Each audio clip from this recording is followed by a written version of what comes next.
Money can't buy happiness, but it can certainly buy revenge, especially when your toxic family doesn't know you're worth $500 million. I learned that lesson the hard way last month when my own sister and parents tried to destroy my career, not realizing they were actually attacking the company's owner. I'm Jennifer Zhang, though most people know me as Jen. On paper, I'm the newly appointed Chief Operations Officer of Palmer Technologies, a mid-sized software company in Austin. What my family doesn't know is that 3 months ago, I became the majority shareholder through a series of quiet acquisitions using a holding company. The story of how we got here starts 15 years ago, when I was a scholarship student at MIT while my younger sister Angela attended UCLA on our parents' dime. "Angela needs the support," Mom would say. "You've always been so independent, Jen." Independent wasn't the word for it. I worked 3 jobs to cover expenses, coded freelance projects until my eyes burned, and lived on ramen while Angela posted Instagram stories from Cabo's spring break. But I had a plan. Technology was my passion, and I knew the sacrifices would pay off. They did, spectacularly. By 27, I'd founded and sold 2 successful startups, though I kept that information quiet. On paper, I looked like a moderately successful tech executive. In reality, I had hundreds of millions carefully invested through various shells and holding companies. Why the secrecy? Because I'd watched money destroy too many families. I saw how my parents' blatant favoritism toward Angela had intensified when they thought I was struggling financially. Their pride in her modest success as a marketing manager was matched only by their condescension toward my risky tech career. "You should let Angela help you find a stable corporate job," Mom would suggest during family dinners. "She has such good connections." I let them believe what they wanted. Let them think I needed their approval, their connections, their validation. Meanwhile, I was building something bigger than they could imagine. 3 months ago, I orchestrated my masterpiece, the quiet acquisition of Palmer Technologies, where I've been working as a VP for the past year. The company was undervalued but had incredible potential. Using a maze of holding companies and investment vehicles, I purchased a controlling interest without anyone realizing the true buyer's identity. The board appointed me COO as part of the transition, not realizing they were actually hiring their new owner. I took the role because I genuinely loved the company and wanted to help lead its transformation from the inside. Angela's reaction to my promotion was predictable. "Must be nice to finally catch a break," she said during our monthly family dinner. "Though I hope you're not in over your head. Corporate leadership is very different from just writing code." Mom and Dad exchanged concerned looks. "Maybe Angela could mentor you," Mom suggested. "She's been in corporate management for years." I bit back a laugh, thinking about the acquisition documents sitting in my safe. "I'll keep that in mind." But Angela wasn't content with condescension. My promotion had disrupted her carefully maintained narrative of superiority. She'd always been the successful one, the daughter with the prestigious corporate career, while I was just the nerdy coder who couldn't climb the ladder. The first sign of trouble came when Angela began showing up at Palmer Technologies for lunch with mid-level managers, casually gathering information about my role and responsibilities. I watched through my office window as she charmed her way through the departments, playing the concerned sister worried about my ability to handle such a big job. Then came the anonymous emails to HR, suggesting I had faked my credentials. Those were easily disproven, but the intent was clear. Someone was trying to undermine me. "I'm just looking out for you," Angela said sweetly when I confronted her. "Everyone knows tech companies promote women too quickly these days because of diversity quotas. I'd hate to see you fail publicly."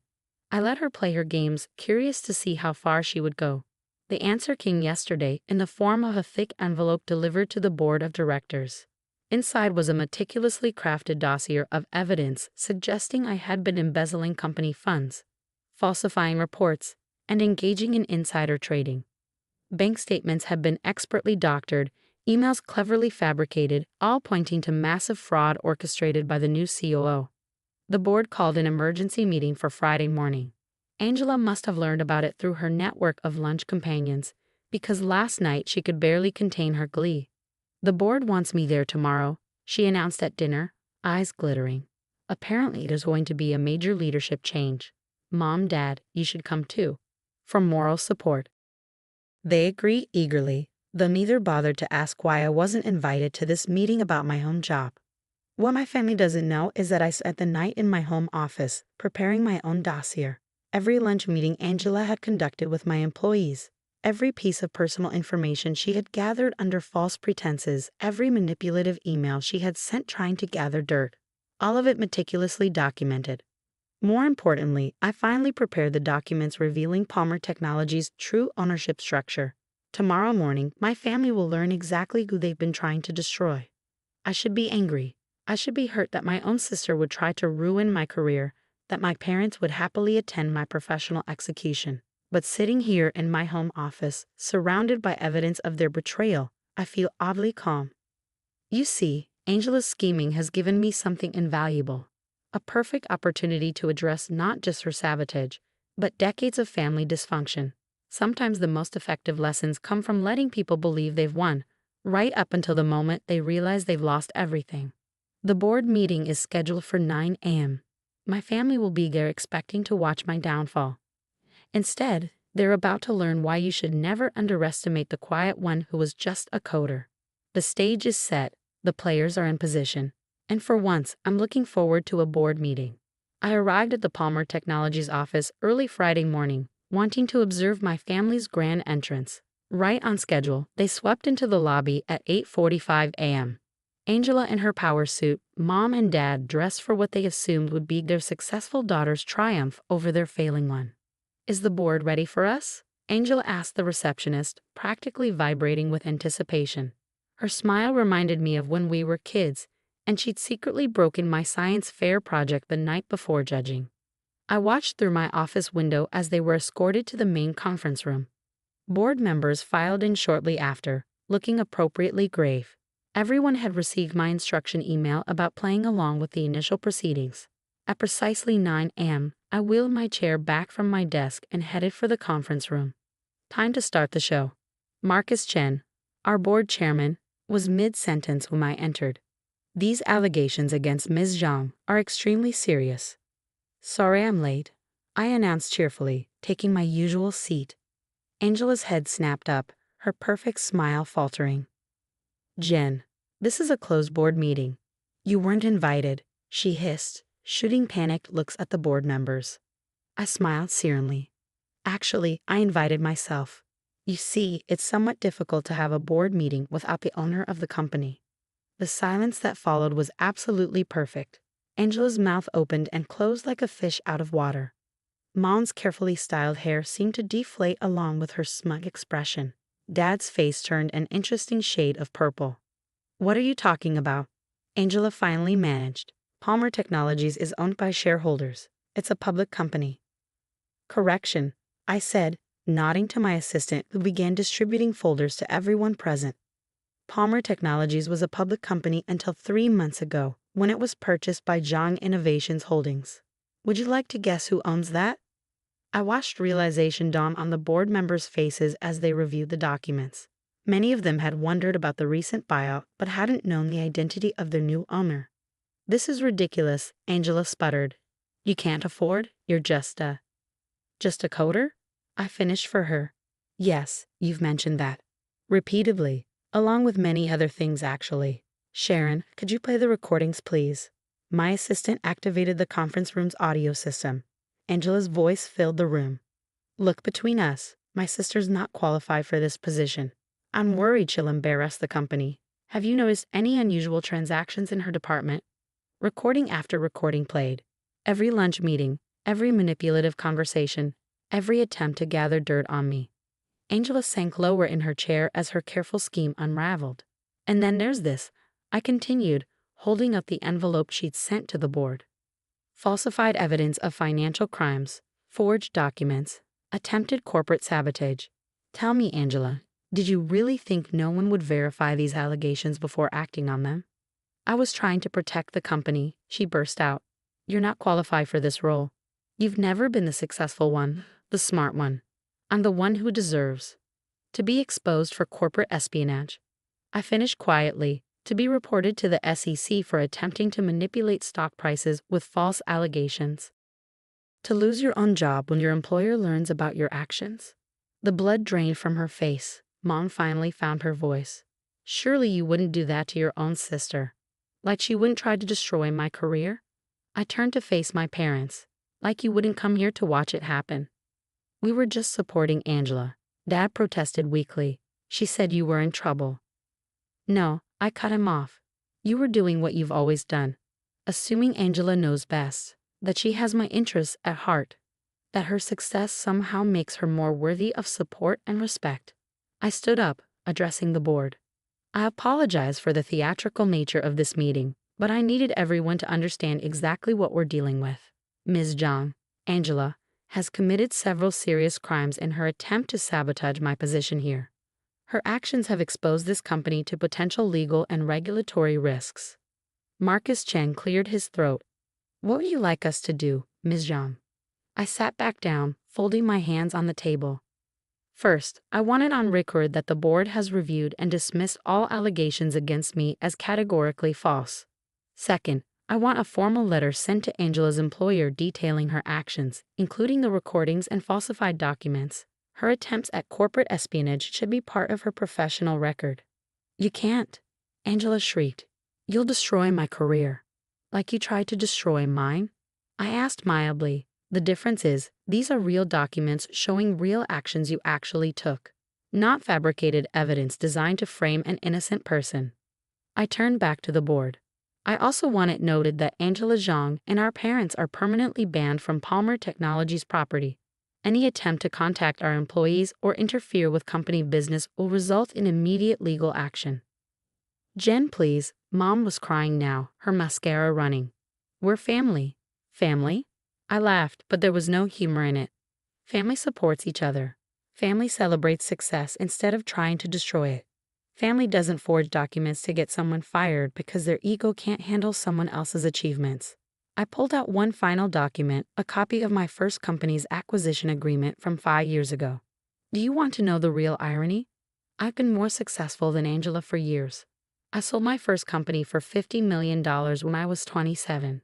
My second sold for $180 million 2 years later. I could have bought that country club membership you wanted so badly, Dad. Could have funded those luxury vacations you were always taking Angela on, Mom. They stared at the document, at the numbers that shattered their carefully maintained family mythology. But I wanted to succeed on my own terms, I continued. I wanted to build something meaningful, not just buy status. I kept my wealth quiet because I wanted to see who would support me when they thought I was struggling. You failed that test spectacularly. Angela had started crying. But they weren't her usual manipulative tears. She looked truly broken, perhaps for the first time in her life.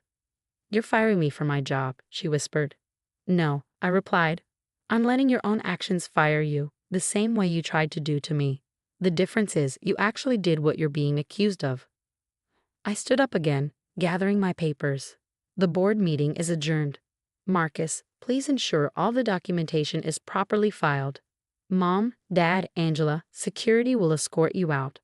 Wait. Angela called as I reached the door. Please, I'm sorry, I was jealous. I couldn't stand that you were finally doing better than me. We can fix this, can't we? We're still family. I turned back one last time. You know what the difference is between us, Angela. When you thought I was struggling, you tried to knock me down further. When I succeeded, I kept it quiet to avoid making you feel inferior. That's the difference between real success and whatever game you've been playing. The next few weeks were interesting. Angela did lose her job when her employer learned of her corporate espionage attempt.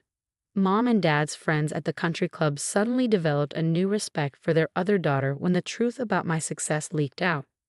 I received multiple tearful voicemails, written apologies, even a letter from Angela's therapist saying she was doing the work to understand her toxic behavior. I archived them all without responding. 3 months later, I was working late when my assistant announced an unexpected visitor. It was Angela, looking very different from the polished corporate climber who tried to destroy me. She'd lost weight, cut her hair short, and wore simple business casual attire instead of her usual designer suits. I'm not staying, she said quickly, holding up a hand when I started to speak. I need to say something. She placed a thick envelope on my desk. This is every password, every contact, every piece of information I gathered while trying to sabotage you. I'm also sending a formal apology to the board and my former employer, taking full responsibility for my actions. I studied her carefully. Why now? Because you were right, she said quietly, about everything. I've spent my whole life playing a role, the successful daughter, the corporate star. I tried to destroy you because you achieved real success on your own terms. It terrified me because it showed how hollow my life was. She turned to leave, then paused. I'm starting over. Small company, entry-level position, earning things for real this time. I don't expect forgiveness. I just wanted you to know that you taught me more by letting me fail than our parents ever did by helping me succeed. I waited until she reached the door. Angela? She turned back, hope flickering across her face. Send me your resume in a year, I said. Not for a leadership role. But if you're serious about earning things properly, well, we're always looking for people willing to work their way up. A single tear rolled down her cheek, but she nodded briskly and left without another word. 6 months later, Palmer Technologies has grown beyond even my ambitious projections. We're developing groundbreaking software, creating jobs, and building something meaningful. Mom and Dad still send occasional messages, usually when they need something or want to show off to their friends. I maintain polite but distant contact, no longer seeking the approval I once desperately wanted. The corner office they thought I didn't deserve has a perfect view of the Austin skyline. Sometimes in the evening, I watch the sunset and think about success, family, and the price of being underestimated. Angela sent me a Christmas card last week. No manipulative message, no asking for help. Just a simple note. You succeeded not because of our family's support, but despite its absence. I'm finally learning to do the same. Maybe that's the real revenge, not destroying those who hurt us, but building something so magnificent that their attempts to tear us down become footnotes in our success story. The quiet one, the coder, the sister they underestimated. Turns out I was the successful one all along. They just couldn't see it until it was too late.